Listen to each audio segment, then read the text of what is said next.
భూములు కట్టి కాలువలు తవ్వి హరిత విప్లవం కోసం రంగం సిద్ధం చేసిన పండిట్ జవహర్లాల్ నెహ్రూ గారు ఉన్నారు. జై జవాన్ జై కిసాన్ నినాదంతో దేశాన్ని ముందుకు నడిపించిన శ్రీ లాల్ బహదూర్ శాస్త్రి గారు ఉన్నారు.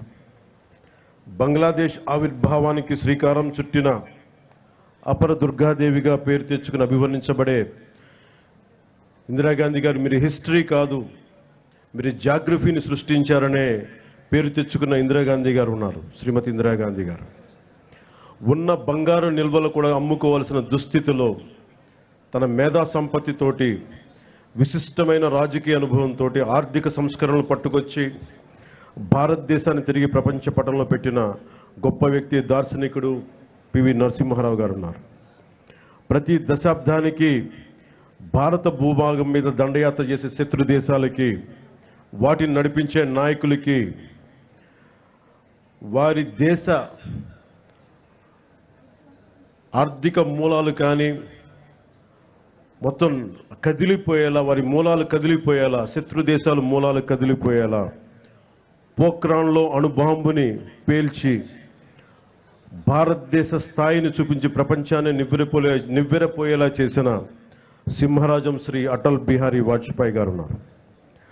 ఆ తర్వాత కాలంలో కశ్మీర్ నుండి కోయంబత్తూరు వరకు ఉగ్రవాదుల పేలుళ్ళు, గోకుల్ చాట్ పేలుళ్ళు, పార్లమెంట్ మీద దాడులు, ముంబై మహానగరాన్ని పట్టుమని 10 మంది ఉగ్రవాదులు దాడి చేస్తే తిరిగి అంతా దేశం అల్లకల్లోలం అయిపోయిన సమయంలో అసలు ఈ దేశం పోఖ్రాన్ అణుబాంబు పేల్చినా కూడా ఈ దౌర్భాగ్యమైన పరిస్థితి ఏంటి అని అనుకున్న సమయంలో పాత తరం నాయకుల్లా కాదు, మా దేశం మీద దాడి చేస్తే, మా వ్యవస్థల మీద దాడి చేస్తే మీ దేశంలోకి దూరి మరీ కొడతామని చెప్పి 3వసారి ప్రధానమంత్రిగా ప్రమాణ స్వీకారం చేసిన శ్రీ నరేంద్ర మోదీ గారు ఉన్నారు.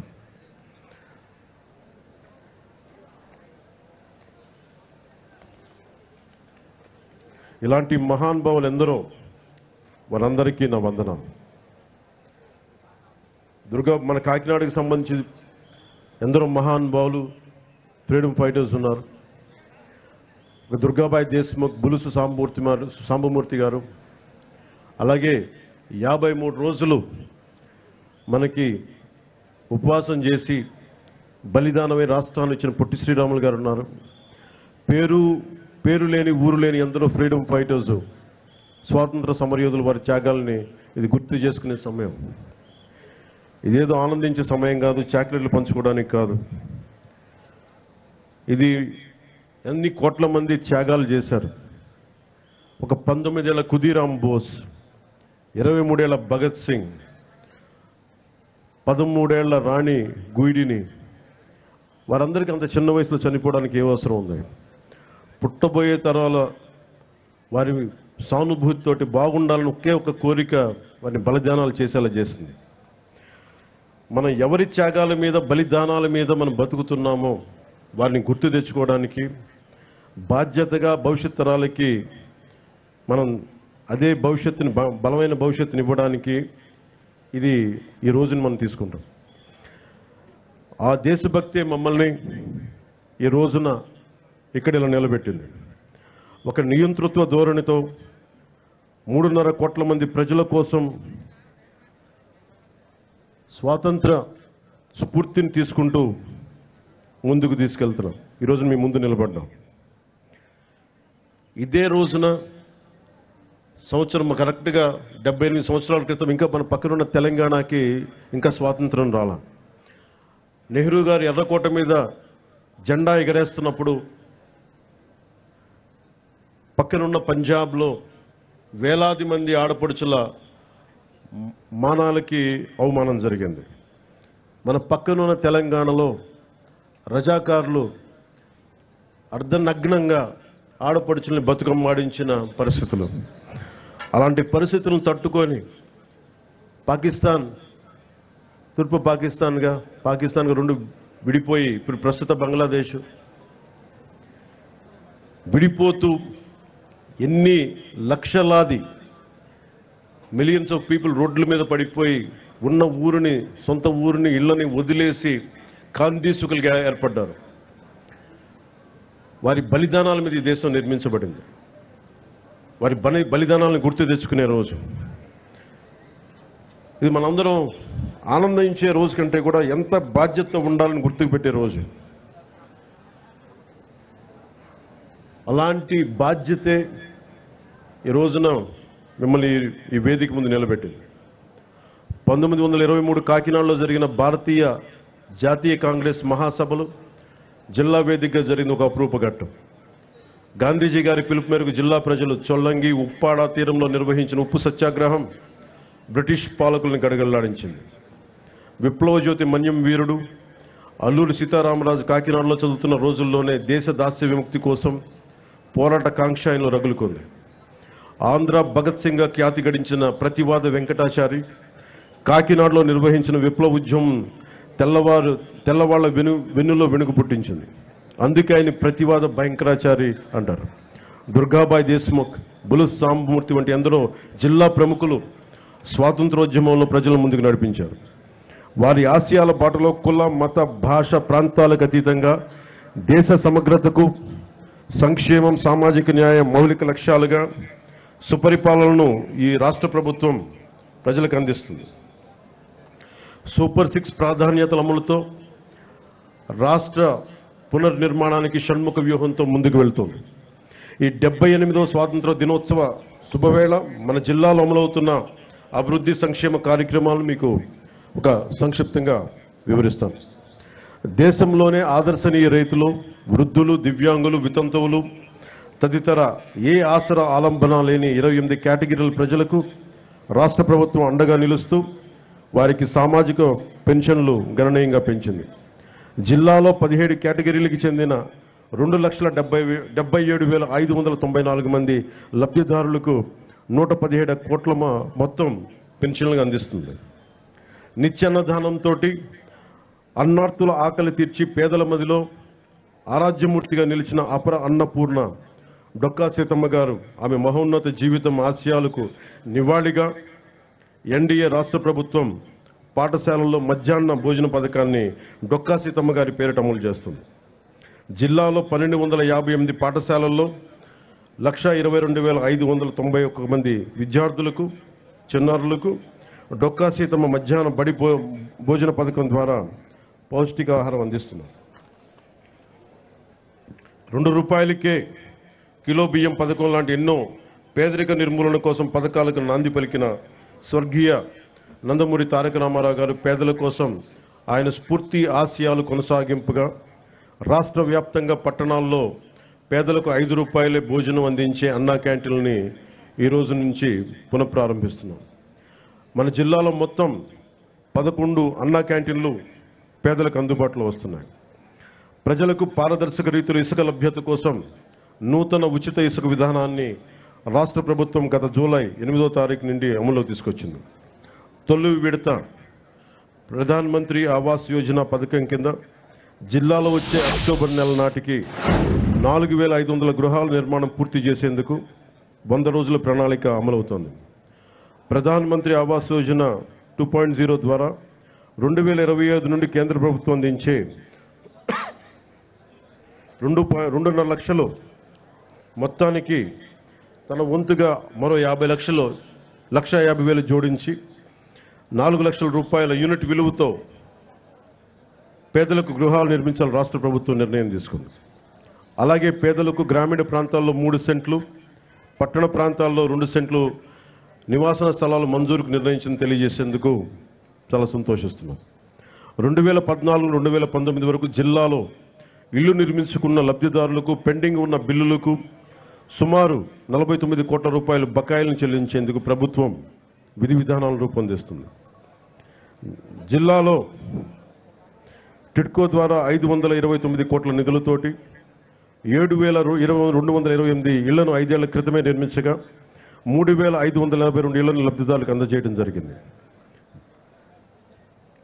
మిగిలిన ఇళ్ల రిజిస్ట్రేషన్, మోర్గేజ్ పూర్తి చేసి త్వరలోనే డ్రైన్లు, తాగునీటి సరఫరా తదితర అన్ని మౌలిక వసతులతోటి లబ్ధిదారులకు అప్పగిస్తాం. కాకినాడ పర్లోపేట సైట్ బిలో మరో 904 ఇళ్లని ఇచ్చే డిసెంబర్ నాటికి నిర్మించి లబ్ధిదారులకు అందజేస్తాం. నిత్యావసర సరుకుల ధరల పెరుగుదల భారం తగ్గించేందుకు జిల్లా వ్యాప్తంగా 37 ప్రత్యేక కౌంటర్లు ఏర్పాటు చేసి ప్రజలకు నాణ్యమైన బియ్యం కందిపప్పులు తక్కువ ధరలో అందుబాటులో ఉంచాం. జిల్లాలో ఈ ఖరీఫ్ సీజన్ పంటల సాగుకు 4,251 కోట్ల మొత్తాన్ని పంట రుణాలకు గాను 2,425 కోట్ల మొత్తాన్ని టర్మ్ లోన్లు గాను రైతులకు అందించేందుకు నిర్దేశించుకున్న లక్ష్యానికి గాను ఇప్పటి వరకు 3,961 కోట్ల రూపాయల మేరకు రుణాలు కల్పించింది. కౌలు రైతులకు 59 కోట్ల మొత్తాన్ని రుణాలుగా అందించాం. ఇటీవల కురిసిన భారీ వర్షాల కారణంగా నష్టపోయిన రైతులకు 80% రైతుపై 100 క్వింటాళ్ల విత్తనాలు సరఫరా చేస్తున్నాం. పీఎం కిసాన్ పథకం ద్వారా సంవత్సరం తొలి విడతగా జిల్లాలో 1,25,850 మంది రైతు కుటుంబాలకు ఖాతాలకు 25 కోట్ల 17 లక్షల పెట్టుబడి సహాయాన్ని గత జూన్ నెలలో అమలు చేస్తా ఉన్నాం. పంచాయతీరాజ్ వ్యవస్థను బలోపేతం చేసేందుకు రాష్ట్ర ప్రభుత్వం 3 కీలక నిర్ణయాలు తీసుకుంది. వీటిలో మొదటిది గ్రామ పంచాయతీలకు ఆర్థిక పరిపుష్టి, సర్పంచ్ వ్యవస్థకు గౌరవం పునర్ప్రతిష్ఠించడం, నిధులు కొరత ఉన్న కొద్ది నిధులను గత ప్రభుత్వం ఇతర అవసరాలకు మళ్లించడం కారణంగా గ్రామ పంచాయతీలకు ప్రజలకు కనీస సౌకర్యాలు కల్పించలేని దినస్థితికి చేరాయి. ఆ పరిస్థితిని చక్కదిద్దే దిశగా తొలి అడుగు నేటి నుండే ప్రారంభించాం. జాతి సగర్వంగా చెప్పుకునే స్వాతంత్ర గణతంత్ర దినోత్సవాలను నిర్వహించేందుకు గత 34 ఏళ్లుగా చిన్న పంచాయతీలు కేవలం 100 రూపాయలు, పెద్ద పంచాయతీలకు 200 రూపాయలు మాత్రమే ఇవ్వడం జరుగుతోంది. నేటి నుండి ఇకపై ఆ వేడుకలకి గ్రామాల్లో సర్పంచ్ల ఆధ్వర్యంలో సగర్వంగా దేశభక్తి వెల్లివిరిసే వాతావరణంలో ఘనంగా నిర్వహించేందుకు మైనర్ పంచాయతీలకు 10,000 రూపాయలు, మేజర్ పంచాయతీలకు 25,000 రూపాయలు నిధులు సమకూరుస్తున్నాం. రెండవది జాతీయ ఉపాధి హామీ పథకం ద్వారా గ్రామీణ పేదలకు నిలకడైన ఉపాధి ఆదాయాలను కల్పిస్తూ గ్రామాల ప్రగతికి దోహదం చేసే సుస్థిర సామాజిక ఆస్తుల అభివృద్ధికి కార్యాచరణ చేపట్టడం. అందులో భాగంగా జాతీయ ఉపాధి హామీ పథకం నిధులతో తమ పంచాయతీల్లో చేపట్టవలసిన ప్రయోగకరమైన పనులపై సర్పంచులు, స్థానిక ప్రజాప్రతినిధులు, ప్రజలు సమాలోచన చేసి తీర్మానాలు చేయాలని సూచించి రాష్ట్రంలో 13,326 గ్రామ పంచాయతీలన్నింటిలోనూ ఒకే రోజున గ్రామ సభలు నిర్వహిస్తున్నాం. మూడవ కీలక నిర్ణయం రాష్ట్రంలో ప్రతి ఇంటికి కుళాయి ఏర్పాటు, ప్రతి వ్యక్తికి సురక్షితమైన తాగునీరు అందించడం ప్రభుత్వాలు పౌరులు కల్పించాల్సిన కనీస మానవ హక్కు. దేశంలో ఈ లక్ష్య సాధనకు గౌరవనీయ ప్రధానమంత్రి శ్రీ నరేంద్ర మోదీ గారి నేతృత్వంలో కేంద్ర ప్రభుత్వం బృహత్తర స్థాయిలో జల్ జీవన్ మిషన్ కార్యక్రమాన్ని 2019 ఆగస్టు 15 నుండి అమలు చేస్తూ ఉంది. దురదృష్టవశాత్తు గడిచిన 5 ఏళ్లలో మన రాష్ట్రంలో ఈ పథకాన్ని సద్వినియోగం చేసుకోలేదు. 5 ఏళ్లలో 27,000 కోట్ల నిధులు ఖర్చు చేయవలసి ఉండగా కేవలం 4,000 కోట్లు మాత్రమే ఖర్చు చేయడం జరిగింది. ఖర్చు చేసిన 4,000 కోట్లతో కూడా కేవలం సొమ్ము చేసుకునే పైప్ లైన్లు పనులే చేసి తాగునీరు అందించేందుకు అత్యవసరమైన వాటర్ సోర్స్ వనరుల అభివృద్ధి పనులు మాత్రం పూర్తిగా విస్మరించడం జరిగింది. ఫలితంగా జల జీవన్ మిషన్ యొక్క లక్ష్యం రాష్ట్రంలో సాకారం కాలేదు. ప్రతి ఆవాసంలో తాగునీటి సరఫరా పరిస్థితిని సమీక్షించేందుకు 12 అంశాలపై రాష్ట్రంలో పల్స్ సర్వే చేపట్టాం. పల్స్ సర్వేలో సేకరించిన సమాచారం ఆధారంగా రాష్ట్రంలోని ప్రతి ఇంటికి తాగునీటి కుళాయి ఏర్పాటుకు పటిష్టమైన సత్వర కార్యాచరణకు రూపకల్పన చేయబోతుంది. అలాగే ఉపాధి అవకాశాలు, ఉద్యోగాల కోసం వేచి చూసి కాలం ముందుకెళ్ళిపోతుంది కానీ నేను కళల మటుకు వెనకబడిపోతున్నాయన్న యువత కోసం ఒక 20 లక్షల ఉద్యోగాలు తీసుకురావాలి. టూరిజం సెక్టార్లో, వైద్యం, హెల్త్ సెక్టార్లో, పరిశ్రమల్లో, అలాగే యువతని ఎంటర్ప్రెన్యూర్స్గా తయారు చేసే కార్యక్రమం. దానికి ముందు స్కిల్ డెవలప్మెంట్ జరగాలి. పెట్టుబడులు వచ్చేలాగా పొలిటికల్ స్టెబిలిటీతో ఈ రాష్ట్ర పెట్టుబడిదారులందరికీ ఎవరైతే పెట్టుబడి వస్తారో పారిశ్రామికవేత్తలకి వారికి భరోసా ఇవ్వడం పొలిటికల్ స్టెబిలిటీతో. అలాగే 974 కిలోమీటర్లు, దాదాపు మిగతా అన్ని కలుపుకుంటే 1047 కిలోమీటర్ల తీర ప్రాంతం ఉంది. ఈ తీర ప్రాంతంలో యువతకి ఈ నీలి విప్లవం ద్వారా మత్స్య సంపద మీద, వాటికి సంబంధిత వ్యాపారాల మీద ఒక బలమైన ప్రణాళికతో ముందుకు రాబోతున్నాం. సామాజిక వెనుకబాటుతనాన్ని గుర్తించి అన్ని సామాజిక వర్గాల్లో కూడా డబ్బు వచ్చేలాగా, డబ్బు అంటే కేవలం కొద్ది మందిగా ఉండిపోవడమే కాదు, క్రీమీ లేయర్ కాకుండా అందరికీ డబ్బు రావాలి, ఆ విధంగా ప్రత్యేక దృష్టి పెడుతున్నాం. అలాగే టూరిజం సంబంధించి కోస్టల్ టూరిజం ఉంది, టెంపుల్ టూరిజం ఉంది, ఎకో టూరిజం ఉంది. వీటన్నిటిలో కూడా యువతకి ప్రాతినిధ్యం లభించేలాగా చర్యలు తీసుకుంటున్నాం. అలాగే ఒక 1,00,000 మంది యువ రైతులను తయారు చేయాలి, సేంద్రియ రైతులుగా అనేది ఈ ప్రభుత్వం యొక్క లక్ష్యం.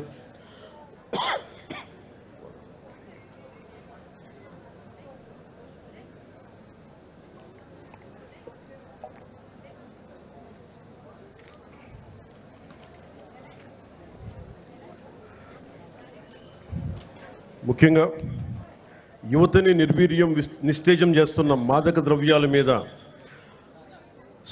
మాదక ద్రవ్యాల సాగు, గంజాయి సాగు, రవాణా విక్రయాలను సమూలంగా నిర్మూలించేందుకు డ్రగ్ ఫ్రీ భారత్ లక్ష్యంగా జిల్లాల గత జూన్ నుండి నషాముక్త భారత్ అభియాన్ కార్యక్రమం ద్వారా వివిధ ప్రభుత్వ శాఖల స్వచ్ఛంద సంస్థల సమన్వయంతో 100 రోజులు ఒక ఉద్యమాన్ని నిర్వహిస్తున్నాం. జిల్లాలో శాంతి భద్రతను పరిరక్షిస్తున్న పోలీస్ సూపరింటెండెంట్ వారి సిబ్బందికి, పేదరిక నిర్మూలన సహకరిస్తున్న బ్యాంకుల అధికారులకి సందర్భంగా ప్రత్యేకమైన అభినందనలు తెలియజేస్తున్నాం.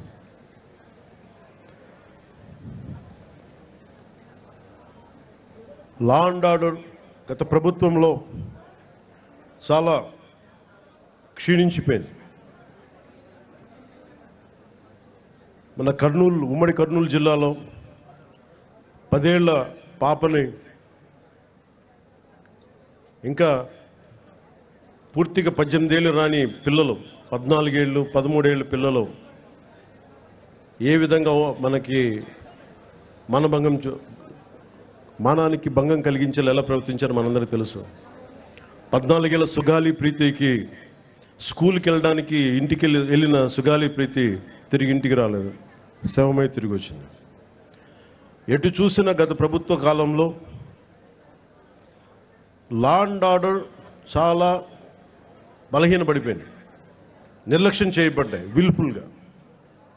ఈ ప్రభుత్వం లా అండ్ ఆర్డర్ని చాలా చాలా బలంగా తీసుకుంటుంది.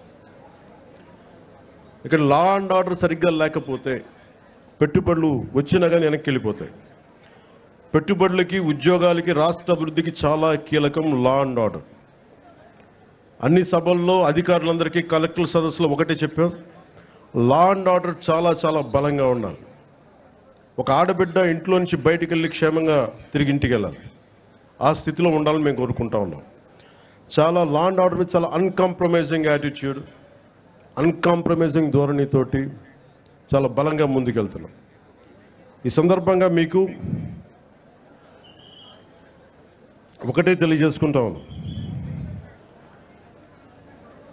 ఒక చిన్నపాటి సంఘటన UPA 2 గవర్నమెంట్ ఉన్నప్పుడు మున్సిపల్ నగర్లో ఒక ఆడబిడ్డని, ఒక వర్గానికి చెందిన ఆడబిడ్డని ఇంకొక వర్గం అబ్బాయిలు ఇబ్బందికి గురి చేస్తే వాళ్ళ ఆడబిడ్డ అన్నదమ్ములు వచ్చి గొడవ పెట్టుకుంటే, ఎందుకు మా చెల్లిని ఏడిపిస్తున్నారంటే అది మొత్తానికి ఒక కమ్యూనల్ గొడవ అయిపోయింది. యాక్చువల్గా చూస్తే అది ఒక law and order issue. So law and ఆర్డర్ని సరిగ్గా కనుక మనం చేయకపోతే అది ఏ స్థాయి గొడవలని వెళ్ళిపోతాయి. అందుకని ఈ ప్రభుత్వం లా అండ్ ఆర్డర్ మీద చాలా చాలా బలమైన నిర్ణయాలు తీసుకుంటుంది. సోషల్ మీడియాలో పోస్టుల దగ్గర నుంచి బయట విచ్చలవిడిగా మాట్లాడేవాళ్ళు, ఆడబిడ్డల మాన ప్రాణాలని ఇబ్బంది పెట్టేవాళ్ళు, దాడులు చేసేవాళ్ళు, దౌర్జన్యాలు చేసేవాళ్ళు కొంచెం జాగ్రత్తగా ఉండాల్సిన సమయం అది. ఆడబిడ్డల మాన ప్రాణ సంరక్షణలకు ఇబ్బంది కలిగిన, సగటు మనిషి ఆస్తిపాస్తులకు ఇబ్బంది కలిగిన, దేశ సమగ్రతకి భంగం కలిగించిన, సామాజిక భద్రతకి భంగం కలిగించిన ఈ ప్రభుత్వం చాలా గట్టి నిర్ణయాలు తీసుకుంటుంది. అధికార ఎస్పీలకు కానీ కలెక్టర్లకు కానీ చాలా స్పష్టంగా చెప్పాం మన కలెక్టర్ సదస్సులో, అన్కాంప్రమైజింగ్ యాటిట్యూడ్ తోటి, రాజీ లేని ధోరణితోటి లా అండ్ ఆర్డర్ని ముందుకు తీసుకెళ్లాలని.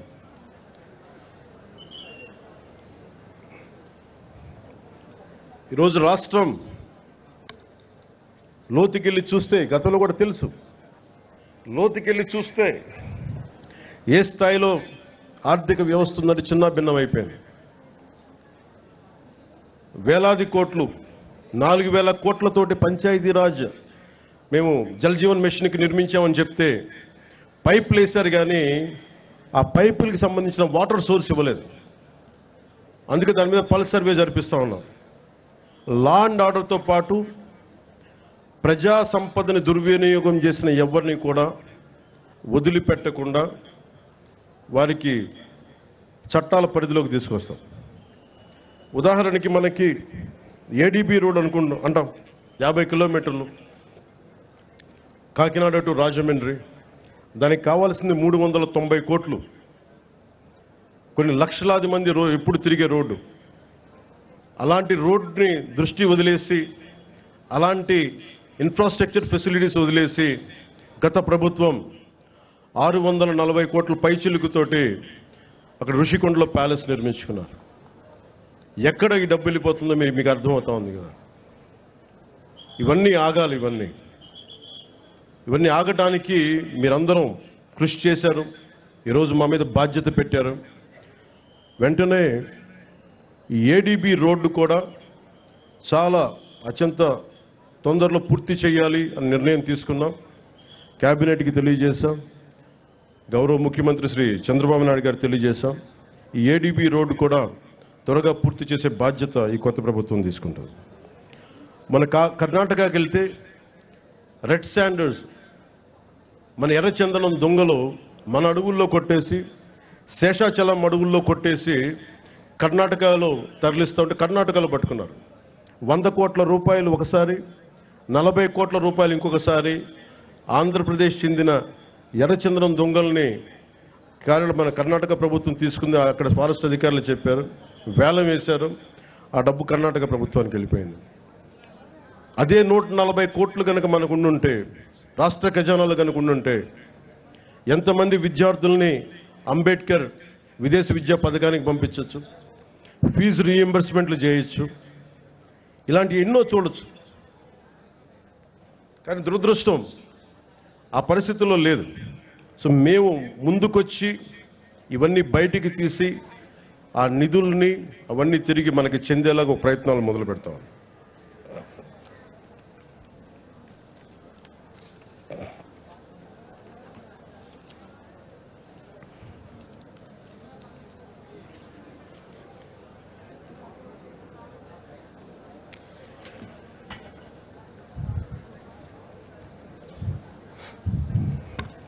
మా మీద చాలా బలమైన బాధ్యత పెట్టారు మీరందరూ. ఆ బాధ్యతని చాలా జాగ్రత్తగా బరువు బాధ్యతలతోటి ముందుకు తీసుకెళ్తాం. ప్రత్యేకించి ఇది ఇంకొక స్వాతంత్ర దినోత్సవం రోజు అంటే నేను డిప్యూటీ ముఖ్యమంత్రిగా ప్రమాణ స్వీకారం చేస్తున్నాను. నాకు కొన్ని పరిధిలోనే మాట్లాడాల్సిన అవసరం ఉంది. ఒక్కడైతే మీకు మాటిస్తున్నాను, ఈ ఎన్డీఏ ప్రభుత్వం, తెలుగుదేశం, భారతీయ జనతా పార్టీ, జనసేన ఎన్డీఏ ప్రభుత్వం స్వాతంత్ర సమగ్రతకి స్ఫూర్తిని నింపేలాగే అభివృద్ధి ఉంటుంది. భావితరాల కోసం మేము అండగా నిలబడతాం. ఒక దేశపు సంపద నదులు కాదు, అరణ్యాలు కాదు, ఖనిజాలు కాదు, కలల ఖనిజాలతో చేసిన యువత. ఆ యువత కోసం పెద్ద ఎత్తున మన బాధ్యతతోటి పెద్ద ఎత్తున కార్యక్రమాలు చేపడతాం. ముఖ్యంగా విభజన సమయంలో ఈస్ట్ బెంగాల్ డివిజన్ 1910లో అరౌండ్ దట్ టైం ఒక రాష్ట్ర విభజన జరుగుతుందంటే దేశంలోని నాయకులందరూ ముందుకొచ్చారు, ఆప్ చేశారు బెంగాల్ డివిజన్. అదే ఒక దేశం, భారతదేశం పాకిస్తాన్గా విడిపోతుంటే నాయకులందరూ కామ్గా అయిపోయారని సర్దార్ వల్లభాయ్ పటేల్ గారిని అడిగితే వల్లభాయ్ పటేల్ గారు ఒకటే చెప్పారు, మేము పెద్దవాళ్ళం అయిపోయాం, అలసిపోయాం. శక్తి లేక, పోరాట శక్తి లేక కామ్ అయిపోవాల్సి వచ్చింది అనేది అది ఆయన చెప్పింది. సో వచ్చే తరాన్ని సిద్ధం చేయటం చాలా చాలా అవసరం. మొన్న ఇస్రోకి వెళ్ళి షార్ సెంటర్కి వెళ్తే కూడా అక్కడ శాస్త్రవేత్తలు చెప్తా ఉన్నారు, వచ్చే 10 సంవత్సరాల కోసం లీడర్షిప్ని తయారు చేయటం కూడా ఇస్రో సాంప్రదాయంలో ఒక భాగమని. దురదృష్టం